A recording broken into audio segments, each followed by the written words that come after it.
Mas, kemarin Pak Kapolri bilang mau menyusun RUU narkotika ya Mas untuk menindak yang narkoba ada di vape. Itu memang udah ada pembahasan belum sih Mas? Iya, jadi memang berkali-kali sejak awal, sebagaimana yang disampaikan oleh Bapak Presiden, bahwa salah satu program yang kemudian juga dituangkan di Astagita adalah mengenai pemberantasan masalah narkoba gitu.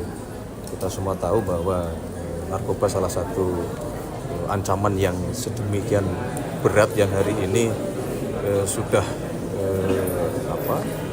mencapai 3,3 juta lebih yang terdampak karena narkoba ini, dan ini merusak kita semua, terutama merusak generasi ke depan. Oleh karena itulah Bapak Presiden menghendaki bagaimana kita bekerja keras bersama-sama dari sisi regulasi, bagaimana kita memastikan pemberantasan, dan terus terangannya kita ingin perang dengan masalah narkoba ini, meskipun sekali lagi tidak mudah karena ini berkaitan dengan jaringan narkoba internasional kita, tapi juga di satu sisi kita ingin memperkuat kesadaran kita seluruh masyarakat, dimulai dari keluarga, kemudian lingkungan, kemudian di lembaga-lembaga pendidikan, untuk bagaimana terus memberikan edukasi betapa berbahayanya masalah ancaman narkoba ini. Nah, ini fungsi dari teman-teman juga pers dan media, bagian dari bagaimana untuk kemudian kita memberikan edukasi, kesadaran kepada masyarakat kita untuk tidak perlu itu. Kalau pakai bahasa gaul, kalau yang masih bersinggungan dengan narkoba itu desa itu, kampungan itu. Mas, kemarin kan ada serah terima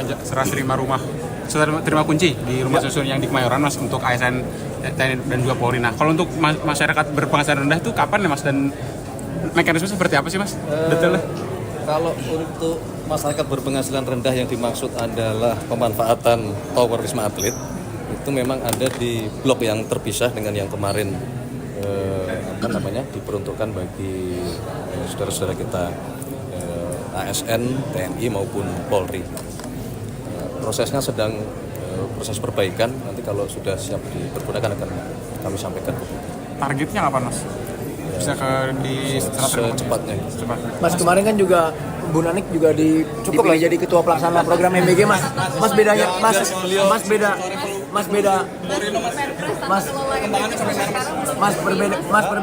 perbedaan ketua pelaksana program MBG sama kepala BGN itu apa sih Mas sebenarnya Mas? Itu kan jadi begini, untuk membantu Badan Gizi Nasional, kemudian pemerintah, Bapak Presiden membentuk yang namanya tim koordinasi. Nah, jadi kalau pertanyaannya tentang ketua harian, itu hanya ketua harian untuk di tim koordinasinya saja, bukan di BGN-nya, tapi di tim koordinasinya.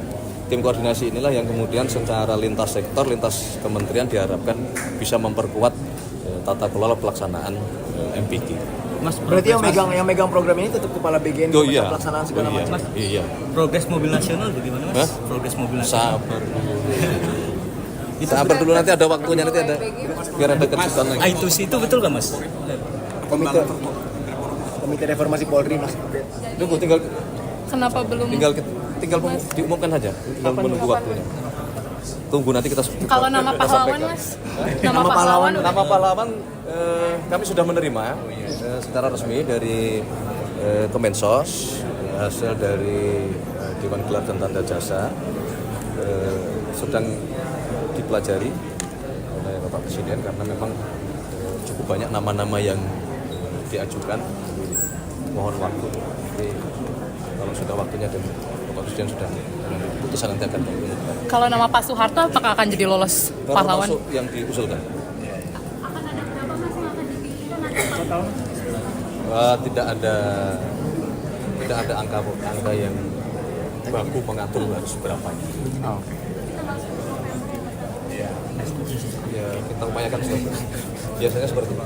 Mas, pada stop Pak Presiden bahas apa? Tahu. Bahas apa ya? Tanya Pak Dasko.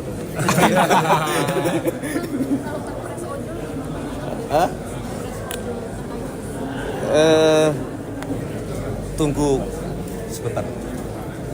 Mas, soal bus dong, apakah itu menjadi beban? Hah? Apakah benar?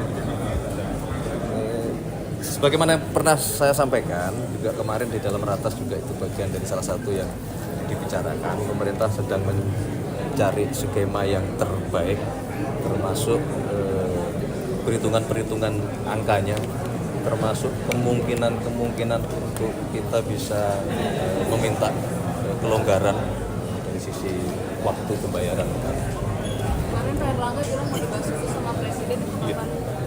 Ya kemarin dibahas, kemudian Pak Erlangga, Menko Econ, Menteri Keuangan, kemudian CEO Danantara diminta untuk sebagaimana tadi yang saya sampaikan menghitung lagi detailnya, kemudian opsi-opsi untuk meminta misalnya perpanjangan masa pinjaman bagian nanti dari skenario skema yang terbaik.